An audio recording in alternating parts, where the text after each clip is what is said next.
श्री स्वामी समर्थ, दंडवत आणि प्रणाम। मी रेखा जगदंबे माझ्या YouTube चॅनल मध्ये मी तुमचं अगदी मनापासून स्वागत करते आणि आजचा दिवस तुमचा शुभ जाओ अशी महाराजांच्या चरणी प्रार्थना करते आणि आजच्या आपल्या नवीन विषयाला मी सुरुवात करते।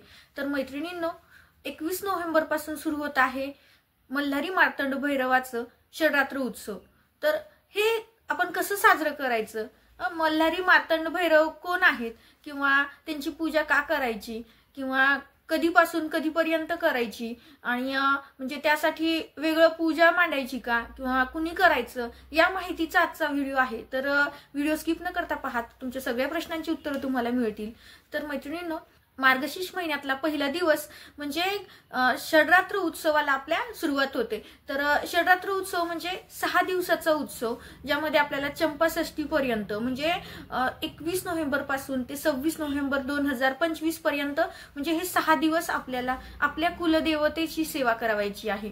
कारण आपण असं म्हणतो की ज्या कुळावरती किंवा ज्या घरावरती म्हणजे त्या घरातल्या कुलदेवीचा किंवा कुलदेवाचा जर कोप झालेला असेल तर अशा घरामध्ये कुठलीही कार्य हे सिद्धीच जात नाहीत किंवा त्या घरामध्ये खूप कष्ट करतायत परंतु त्या कष्टाला त्यांच्या यश मिळत नाही किंवा हवा तसा मोबदला, आर्थिक स्वरूपातला मोबदला किंवा कुठलीही घरामध्ये एक चांगली कामं घडून येत नाहीत। तर त्यामुळे आपल्या घरामध्ये आपल्या कुलदेवीची आणि कुलदेवतेची सेवा करणं गरजेचं असतं। तर आपण आपल्या आई कुलदेवीची म्हणजे भगवतीची सेवा आपण करतच असतो, कारण शारदीय नवरात्र उत्सव आपण मोठ्या प्रमाणात साजरा करतोच।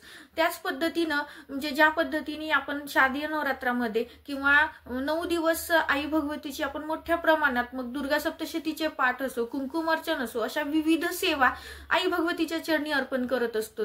त्याच पद्धतीनं हे आपल्याला मार्गशीर्ष महिन्याच्या पहिल्या दिवसापासून म्हणजे षडरात्र उत्सव आपला मार्गशीर्ष महिन्याच्या पहिल्या दिवशी सुरू होतो, तो चंपाषष्ठी पर्यंत म्हणजे 6 दिवसाचं आपण आई भगवतीचं 9 दिवसाचं नवरात्र साजरं करतो। तर आपल्याला आपल्या कुलदेवतेसाठी 6 दिवसाचं म्हणजे हा षडरात्र उत्सव साजरा करावायचा असतो की जेणेकरून आपल्या आई भगवती सोबतच आपल्या कुलदेवाची सुद्धा आपल्याकडनं सेवा घडायला हवी। त्यामुळे आपण हे 6 दिवस मोठ्या प्रमाणात आपल्या कुलदेवाची सेवा करतो। तर महाराष्ट्राचं आद्य कुलदैवत म्हणजे जेजुरीचे खंडोबा असं म्हणतात। तर या जेजुरीच्या खंडोबाचं एक छोटासा ग्रंथ आहे, त्या ग्रंथाचं पठण करायचंय। जसं दुर्गा सप्तशती हा ग्रंथ आहे त्याच पद्धतीनं हा मल्हारी मार्तंड भैरवाचा या त्यांच्या वर्णनाचा हा सप्तशतीप्रमाणेच श्री मल्हारी सप्तशती हा छोटासा ग्रंथ आहे, म्हणजे दुर्गा सप्तशतीपेक्षा सुद्धा लहान आहे। ज्या पद्धतीनं दुर्गा सप्तशतीमध्ये आई भगवतीने दुष्टांचा विनाश केलेला आहे, राक्षसांचा नाश केलेला आहे, त्याच पद्धतीनं मल्हारी मार्तंड म्हणजे मार्तंड भैरवानी हा मार्तंड भैरव म्हणजे जेजुरीचे खंडोबा हा भगवान शंकराचा अवतार आहे। तर आपल्याला ह्या शंभूच्या रूपाचं या मार्तंड भैरवाचं आपल्याला पूजन करावायचं आहे। तर या ग्रंथाचे आपल्याला पाठ करावायचे आहेत, कारण आईची सेवा तर सगळेच करतात किंवा आपण असं नेहमी म्हणजे आपल्या जवळपास किंवा आपल्या ऐकण्यात सुद्धा येतं की आईवरती अमुक यांनी छान कविता केली किंवा खूप असे लेखक असतात, कवी असतात जे आईवरती लिहितात, आईवरती कविता करतात, परंतु वडिलांविषयी बोलणारं असं जास्त आपल्याला पाहायला भेटत नाही। तर दुर्मिळ कुणीतरीच वडिलांबद्दल बोलतं, परंतु एका लेकराच्या जडणघडणीमध्ये आईचा जेवढा सहभाग आहे तेवढाच वडिलांचा सुद्धा सहभाग असतोच, फक्त तो पडद्यामागची भूमिका बजावत असतो। त्यामुळे आपण म्हणजे आपल्या लिखाणामध्ये किंवा आपल्या वाचनामध्ये वडिलांची महती ही कमीच प्रमाणात आपल्याला ऐकायला पाहायला मिळते। परंतु म्हणजे वास्तवात जेव्हा पाहतो तर एक व्यक्तिमत्व घडताना जरी आपण आईने जन्म दिला म्हणून पहिला गुरु म्हणत असलो तरी सुद्धा आपल्या जडणघडणीमध्ये सगळ्यात मोठा मोलाचा वाटा आईप्रमाणेच वडिलांचा सुद्धा असतो। तर त्यांना विसरून कसं चालेल। त्याच पद्धतीनं आपल्या कुळाचे जे आई वडील आहेत म्हणजे जे आई भगवती आणि जेजुरीचे खंडोबा हे जे आपले कुलदैवत कुलदेवी आहेत यांचा सुद्धा आपल्या जडणघडणीमध्ये आपल्या सांसारिक म्हणजे कार्यामध्ये खूप मोलाचा वाटा असतो। कारण यांची सेवा जर आपण केली तर निश्चितच आपल्या आयुष्यामध्ये आपल्या संसारामध्ये कशाचीच आपल्याला उणीव भासत नाही।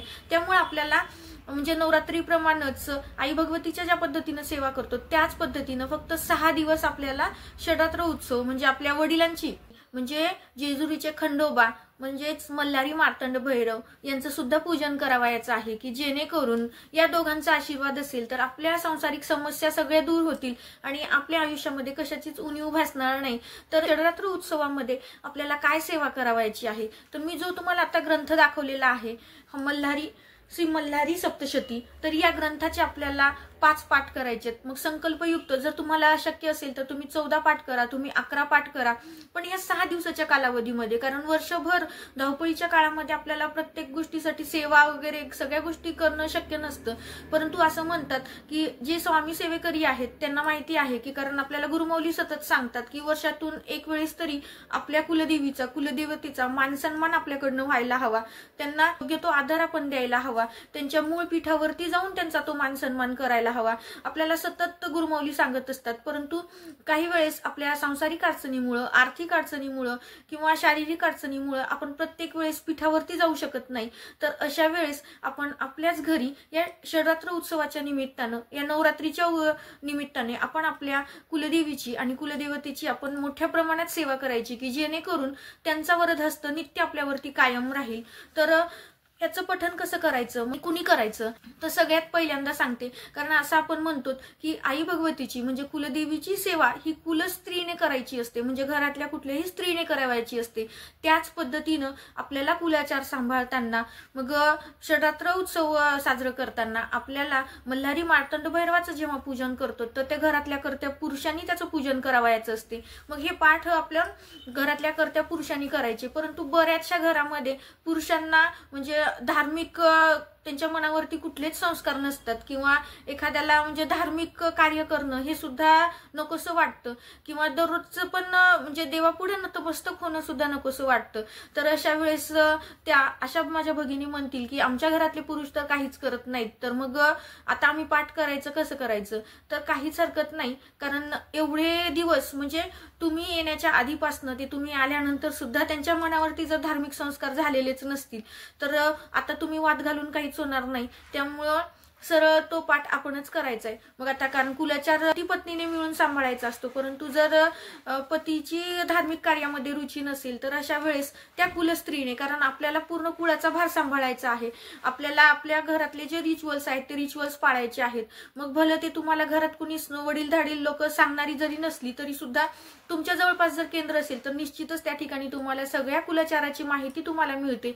तर निश्चित तिथून तुम्ही माहिती मिळून तुम्ही करू शकता, कारण पती किंवा पत्नी दोघांपैकी कुणीतरी एकाने तरी धार्मिक असायला हवं, किंवा आपल्या घरातले रिच्युअल्स पाळायला हवेत, की जेणेकरून आपल्या घरामध्ये आपल्या कुलदेवतेचा वरदहस्त आपल्या घरावरती नित्य राहील आणि आपल्या सांसारिक कुठल्याही समस्येला सामोरं जावं लागणार नाही। म्हणून अशा कुलस्त्रीने जरी हा पाठ केला तरीही चालतो। आणि असंही म्हणतात की फक्त हे षडरात्र उत्सव साजरा करतानाच हा पाठ नाही, तर दर रविवारी घरातल्या कर्त्या पुरुषाने हा पाठ करावा आणि उपवास करावा।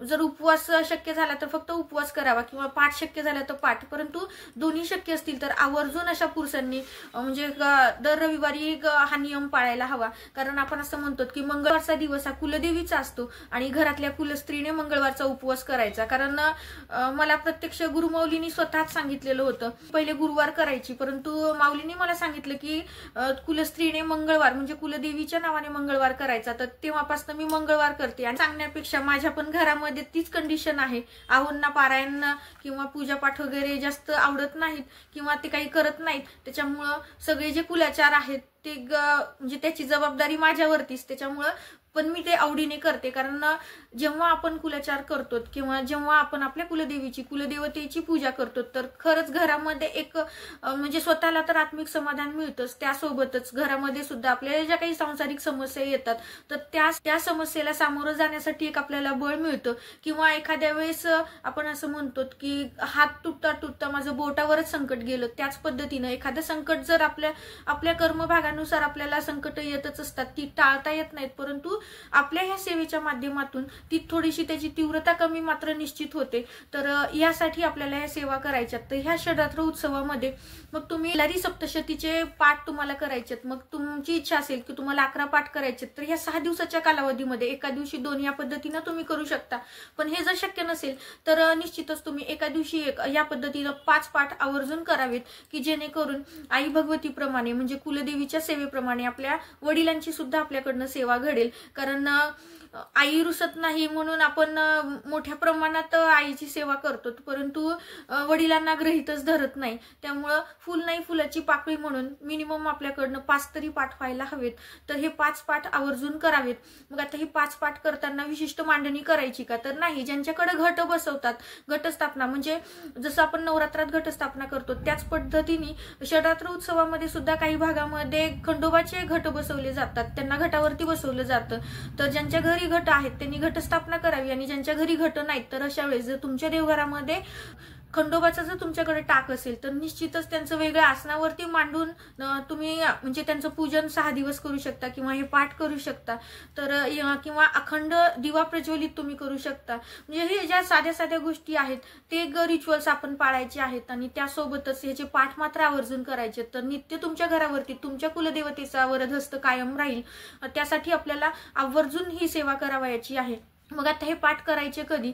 तर हे तुम्ही सकाळी पूजा झाल्यानंतर, तुमची रेग्युलरची देवपूजा झाल्यानंतर तुम्ही लगेच हे पाठ करू शकता। जर तुम्हाला त्यावेळेस शक्य नसेल तर तुमच्या वेळेनुसार तुम्ही दिवसभरामध्ये कधी सुद्धा हा पाठ करू शकता। याच्यासाठी काही वेळेचं बंधन नाही किंवा कुठल्याही गोष्टीचं, फक्त बंधन आहेत ते आपल्याला परान्न घ्यायचं नाही आणि मांसाहार वर्ज्य करायचं आहे। जे की आपण महाराजांची सेवा जेव्हा करतो तेव्हा हे 2 नियम आपण म्हणजे स्वामी चरित्र सारामृत जेव्हा करतो त्यावेळेस सुद्धा आपण हे 2 नियम पाळतो। बाकी इतर नियम कुठलेही पाळले नाही तरी चालतील, परंतु परान्न घ्यायचं नाही, कारण परान्नाचे दोष असतात। कारण परान्न जर आपण घेतलं तर आपण ज्या सेवा करतो तर त्याचं जे पुण्यफळ आहे ते आपलं म्हणजे विभाजित होतं, कारण आपण ज्याचं अन्न ग्रहण करायलो तर त्याला त्याचं फळ मिळतं। त्यामुळे आपण परान्न घ्यायचं नाही। त्यासोबतच अन्नाचे अनेक दोष सुद्धा असतात, किंवा ज्याचं अन्न खायलो त्याची प्रवृत्ती कशी आहे, त्याचे तुमच्याबद्दल कसे विचार आहेत, या बऱ्याचशा गोष्टी आहेत। तर त्यामुळे असो, एक गोष्ट लक्षात ठेवायची, कुठलीही सेवा करताना जेव्हा आपण संकल्पयुक्त सेवा करतो तर अशा वेळेस आपण परान्न अजिबात घ्यायचं नाही।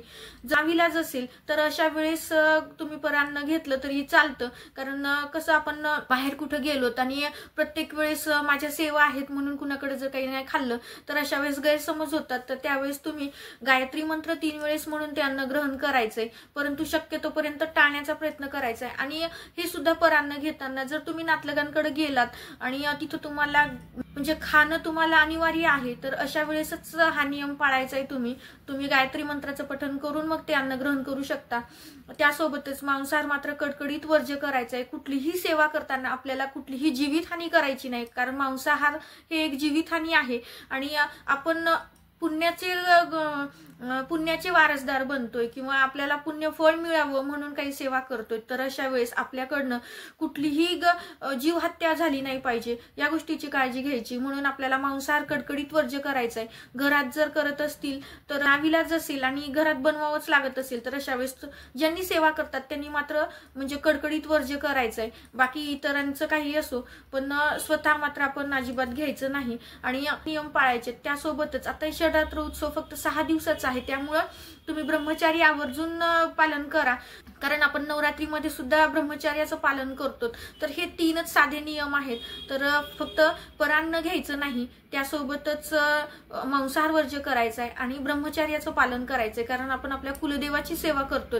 त्यामुळं या गोष्टींचे नियम आपल्याला पाळायचे आहेत। साध्या सोप्या पद्धतीने म्हणजे आपण ह्या सेवा करू शकतो, परंतु ह्या सेवेच्या मोबदल्यामध्ये आपल्याला खूप काही आपले कुलदैवत कुलदेवी देऊन जातात। तर छोटीशीच माहिती आहे, परंतु मग खूप महत्त्वाची आहे, मला ती तुमच्याशी शेअर करायची होती। आवडली असेल तर लाईक करा, शेअर करा। आपल्या चॅनलवरती नवीन असाल तर सबस्क्राईब करायला मात्र विसरू नका। श्री स्वामी समर्थ, दंडवत आणि प्रणाम।